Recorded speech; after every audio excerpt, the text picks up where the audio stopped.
can hear me. All this pain that I'm feeling. Hey there, hey there, hey there. Welcome to Self Debate, the podcast where we explore the journey of self-healing, self-care, overcoming people-pleasing, and setting healthy boundaries. I'm your host, Living Kirsten, and I'm excited to have you join me on this journey. Today, we're going to discuss how to heal and create the life you want. My backstory is about an event called Landmark Forum. So, back in February 2020, I was in a transitional season of my life where I was flat out sick and tired. I was past sick and tired and just ready to change my life. I was tired of feeling in pain, drudgery, a vicious cycle of drudgery, pain, and self-pity. And I was truly just ready to open my heart to healing and doing the work required to create the life I truly wanted for myself. Now, when I made this decision, I had literally no idea how to go about something like this. But when you have a desire and you express it, God does have a way, I believe, of showing up and aligning things in a way where if you're ready for it, He will make a way. So around this time, I took a temporary job in marketing for another social media influencer. Excuse me, because my throat is dry. And, it was during this time I was flown out to San Diego along with the rest of the marketing team, San Diego, California. And it was for a team building event. And I remember once we were done with our powwow session or what have you, we were all just kind of sitting around in the kitchen. And my manager at the time, she had mentioned that she had this ticket to an event that she wasn't able to make it to. She had something else, like another engagement, and she couldn't make it to the event. And she was basically offering it up to whomever wanted it. And I just remember looking it up in Google real quick. I was the new girl on the team, and so I didn't want to be asking for stuff, but I looked it up and I was like, oh my God, because it was right on time with kind of the things and the decisions I was making in my personal life. And when I looked it up, I saw that it was like this event where I'm going to get into it. It's like for transformation, whatever. But she said she had a ticket, which I now call the golden ticket, like Willy Wonka in a chocolate factory. And it was something called the Landmark Forum. Okay. Now, if any of you know anything about this particular event, it's a program that's quite intense and somewhat of a big deal, even though I did not know it at the time. So apparently this is something that it cost a pretty penny. I think she paid well over like $1,000 something for it.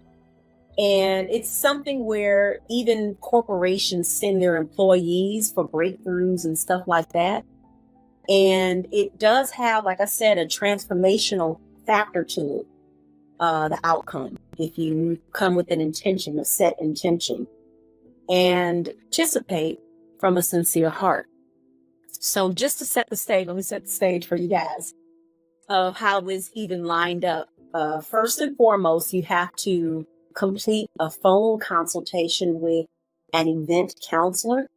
And what they do is they get you to open up about what challenges you're facing in your life currently and so you can set an intention for the event.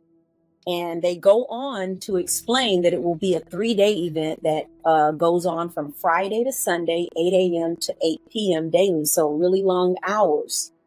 And you're not allowed to bring guests or even have guests visit you daily when it's time for our lunch breaks. They want you to have lunch only with your fellow attendees so that you kind of keep your mind focused on the subject matter at hand, even when you're on break, and you remain in flow with the goal of the event. Upon arrival, I'm just kind of thinking about the first day when I got there. You check in, you get a name badge, you find your seat. And I just remember that day where I was mentally. I was just a different person than I am today. I was still very consumed with anxiety, and like I suffered from social anxiety for many years. I was somebody that I remember in corporate America, and I almost cringe when I say this, but I remember in corporate America, there were times where I would be so plagued, like I would get up in the morning and it would take what would take a person an hour or 2 hours to get dressed. It would take me 5 hours to get myself dressed for the day. I just dreaded going outside my house, getting into the car. Like all of this was just overwhelming to me at a certain point, like debilitated me at times. And I'm not proud to say this, but I worked in a very big corporation where, when you get to the building, there's parking garages that you in tunnels you have to walk through, and you have to pass so many people. Good morning. And it just wasn't my thing. Like, I've never been a person to do small talk. I'm actually naturally introverted, which I know I'm doing this podcast and stuff, but this is me just continuing to take baby steps and to be more open and authentic and upfront, because I always did want to help people and inspire people and help humanity in some kind of way. But I struggled because of, some of my challenges that I faced. And it was so bad. I remember having to, or feeling the need to, put a wine cooler in a coffee cup and pack it to my desk, my cubicle, and sip on it literally at work. And these people would not even know that I had alcohol at the job with me. Those are just, I'm almost embarrassed to say, but it was totally what I felt I had to do to calm my nerves and to be able to cope and get through the day. It was very, very debilitating at times. I really struggled with that. So anyway, back to the landmark event, I was still struggling a bit with my social anxiety. And so I just remember that I took a seat way in the back. I mean, I literally had my back to the wall. And I remember seeing the stage and different workers all planted around the large room. And they were there in the event that an attendee needed assistance. And they forewarn you that if you're somebody that suffers from real trauma, like maybe schizophrenia or something like that, that you might not want to attend the event, because they are going to have you confronting things and opening up about things that you may not be ready for. And so you do have to kind of use discernment when you're going to this. But I had, by this point, 2020, that was just a few short years ago, I had come a long way by that point, but just every now and again, I would kind of, if I didn't know the environment and stuff like that, I kind of struggle a little bit. But I was starting to push myself. And I just remember, like, even if I think about it, by the third day, I was sitting in the front row. You couldn't tell me anything because I had already overcome quite a bit. So they have you go through a lot, but let me get through it. Okay. So again, they're at the people are at the doors and scattered around the event in case an attendee needs assistance. Okay. You fast forward past the introduction they gave, and they gave people an opportunity to get up on stage, which at that time, like I said, I was completely fearful to do, and share their stories. And guys, they had people there opening up about childhood abuse, neglect, domestic violence, emotional and mental abuse, rape, disorders, fears, and phobias. They still suffered with they were still suffering with these things, and they were hoping to have a breakthrough during this event. And you really just couldn't help but feel empathy. Like, if you care about people at all, you had compassion and you saw yourself in some of those stories. So we would, have a speaker each day and a game plan lined out. And each day we would break out into these groups. So we ended up, getting into separate groups, and we would discuss certain topics and complete different assignments. And we would break out into these little sessions every 2 to 3 hours. We go into breaks basically every 2 to 3 hours. It was during these breaks that they would give us challenges like call a person or an individual who you believe you need to forgive or that you owe an apology to, and have that discussion, and it would really challenge us. And I just remember on my very first break feeling so nervous, but I found a corner outside of the building where no one was around. So I think I went all the way around the back. I was in like a crevice in a corner because, again, my anxiety I didn't want anybody looking on, because we all knew what we were about, out there to do. And I didn't even want anybody to see me because I didn't know how I was going to react when I saw it could turn into a full-on argument. I don't know. So I was just like worried, and I'm a very private person too. So I was just, concerned about my privacy and stuff like that. So I remember I called my stepdad and I opened up to him about what I had been holding on to since childhood and where I was and what I was going through, and sharing with him some concerns I had. And we ultimately ended up crying and sharing a few things, and forgiveness was definitely achieved at that time. And I just remember feeling like a weight had been lifted off my shoulders, because it wasn't as hard as I had always imagined that kind of conversation going with a parent, And through the remainder of the event, it was intense. And, each night I went home and I completed the assignment for the day, so I could return ready to share with my group my answers and things like that. And I just remember the entire experience causing me some unrest at night, because basically I was opening up a ton of wounds that I had kept hidden all of my life. Doing the work, it really isn't a game, and you really have to be dialed in and determined to win, at this.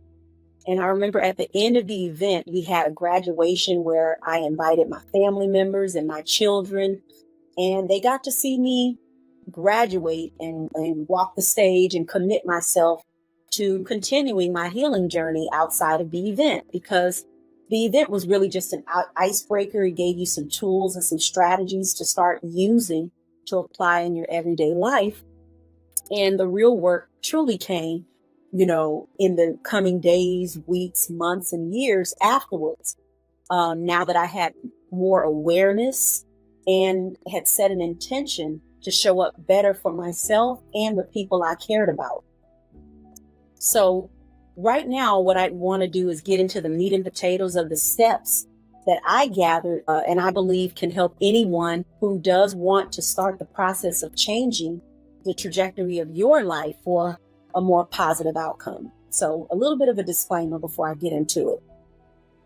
I want to preface that this content is for adults ages 18 and older. Also note that I am not a health professional, so please use your discernment and apply any of this information at your own risk. And if you suffer from a more serious condition that requires a more intensive approach, please get the professional help you need. There's sites like betterhelp.com or something to that effect. Okay. And lastly, if you believe implementing any of these steps will put you in harm's way based on, where you find yourself residing or around, please ensure that you seek a safe environment before doing so. Okay. And now that we've gotten that out of the way, I do believe it'd be a good idea, if this is something that interests you, to get a pen and paper so you can write down these steps. Now, these are going to be bullet points because I'm a life coach and I dive deeper on a more one-on-one or group basis. But I'm just going to tonight give you some bullet points, okay? So you'll have to kind of fill in the blanks, okay? Let's get into it. The core idea is that we are trapped, okay, within and held back by the stories that we tell ourselves. For the most part, we aren't even aware that we are operating from within these narratives, but they serve as excuses and determine many of our life's choices. So as I outline these steps, we will use the following as a test subject. For example, let's call her Sally. Okay. Sally had a challenging childhood where she spent a considerable amount of her formative years away from her parental figures for whatever reason. She was a latchkey kid by the age of 6, often subjected to enduring favoritism between her and her siblings, whom she also had to provide care for like a child, like they were a child of her own at an early age. She felt void of nurturing, void of basic needs at times, a lack of support, and a lack of compassion. Years later, she struggled because of those. She felt she struggled from because of those things with low self-esteem, abandonment issues, anger management, social anxiety, such as myself, and addiction, which affected almost every aspect and relationship of her life. So the number one step is choice. You must know as an individual and as an adult that you have the power to choose the trajectory of your life. Okay? The second step, second bullet point is assessment. You want to break assessment down into a few steps. Number one, determine what is working versus what is no longer working for you. For this, you could create a pros and cons list, and that way you can visually see it. I like this about myself. I tend to be a giving person, but I'm very controlling, or whatever it is on the con side. So you just gotta what you like, what you don't like, and not one thing is good or bad. It's your perception. So what you deem good, put it on the pro side. What you deem not so good that you would like to adjust, put it on the con side. Okay. Second thing is you want to understand that your rebirth, your ego death, your rebirth requires a higher level of consciousness of your unique thoughts, memories, feelings, sensations, and environments. Essentially, your consciousness is your awareness of yourself and the world around you. Even, your environment, the immediate people that you're around on a day-to-day basis. Third, you want to look into the darker sides of you to see what needs fine-tuning. I call this looking the beast in the mirror and, getting real with yourself. If you know you have manipulative ways, anger issues, narcissistic traits, unhealthy habits or ways, have the courage to search within and own it. At this point, no one's listening but the voice inside of you. So this is your moment. This is your chance to get real with yourself.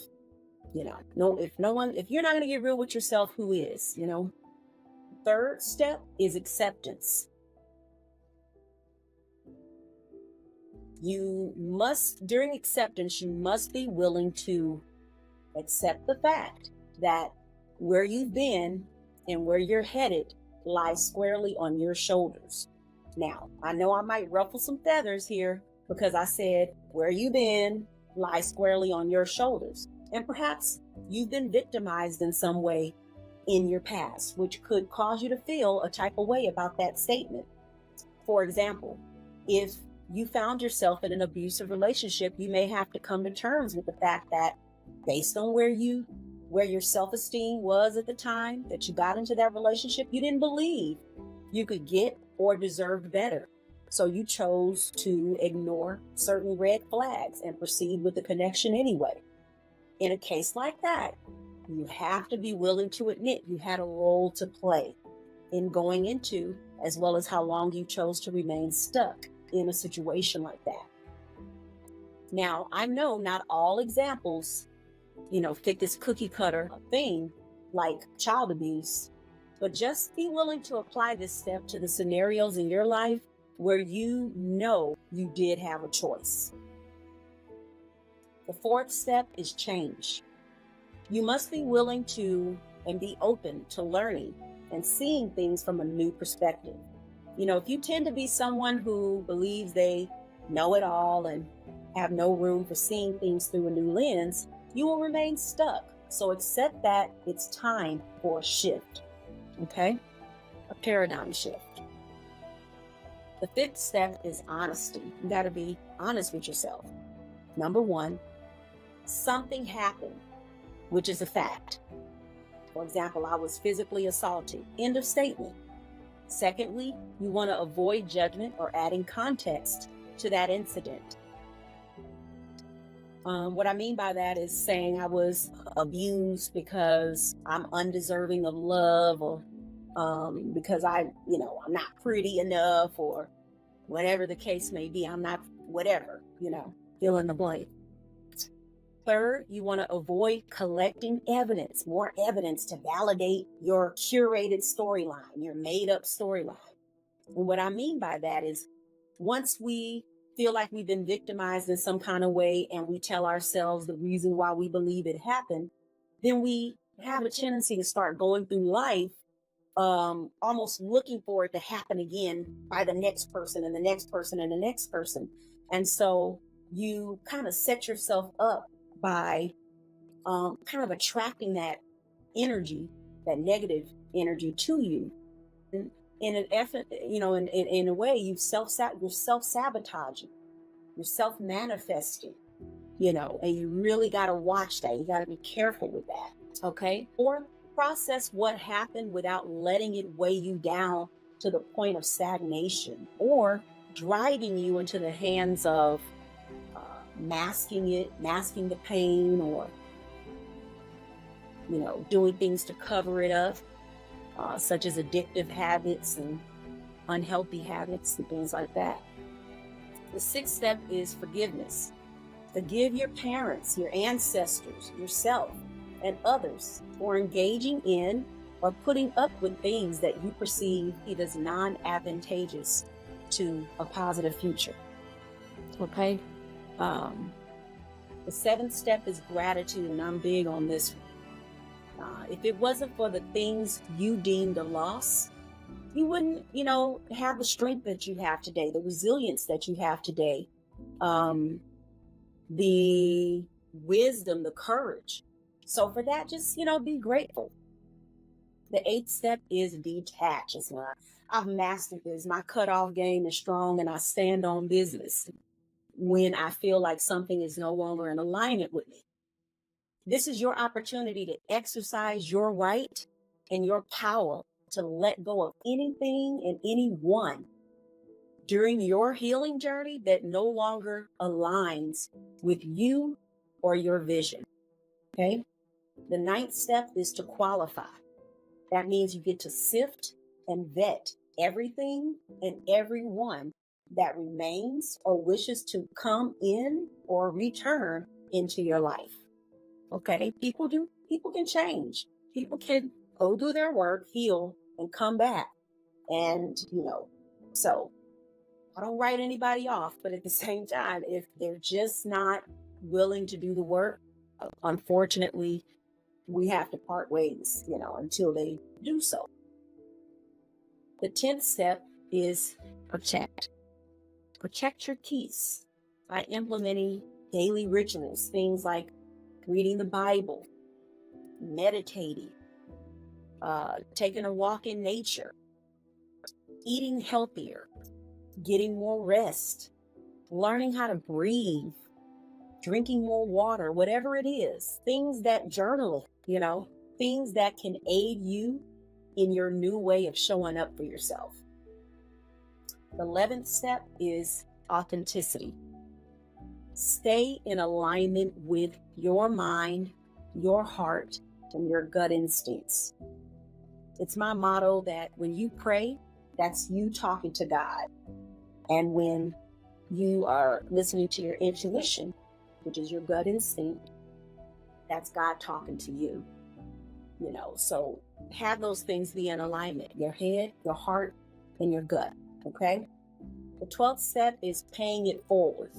The world needs more healers, and you pay it forward when you change yourself. Be the change you wish to see in the world, and then you'll start to see that your children are showing up better. Maybe they're not having outbursts as much. They feel like they can come to you. They're getting a better outcome. They're going to be better set up in life. And, it's a domino effect. And so just by changing yourself, you are changing the world, because your children are going to be a part of it. We're all a part of it. Our world is interconnected. We are all one. Okay. We all come from one source, God, And in closing, I just believe that the landmark experience was quite effective at connecting me with my family, reconciling at the time with my parents and children. And I heard similar stories from other attendees that I kept in touch with after the fact. And, the fact is, people who blame others for trouble in their lives are always confronted with a choice. And the choice is continue the racket you tell yourself with its very limited payoff, or let it go and move finally into a new realm of unlimited possibilities. Rackets are not bad or wrong. They simply are limited and disempowering interpretations of life. Landmark took people like myself to nothing and then helped us to create a new future. So here are some words of encouragement for you guys. Perhaps over the years, you've been selling yourself short for a myriad of reasons. However, when you determine who you are, what you want, how to get it, how to keep it, and how to continue leveling up, be encouraged to stay the course. Put on patience as you progress forward. Seek help when needed, especially, try to have a support group if you can, and revisit this process as many times as you need to. And don't beat yourself up if you fall off the wagon. Just get back on and keep going. And over time, these things will be like second nature for you. You owe it to yourself and the universe and your family to show up as the most authentic and happy version of yourself. You totally got this, okay? Now, this concludes today's podcast. If today's video added value to your life in any way, please do me a solid and give it a thumbs up or a like. Then leave a comment below, starting with the phrase "heal to happy." That's HEAL, the number 2, HAPPY. Let me know what resonated most from today's message for you. And if you love watching this type of content and engaging with me and other like-minded happiness crusaders, be sure to hit the subscribe button below and turn on the notification bell so you're alerted when a new video is posted. I love you all to life. Laters. Peace and blessings. I gotta thank God every day when I wake, 'cause I'm on the way up. Yeah, I'm on the way up. I gotta thank God.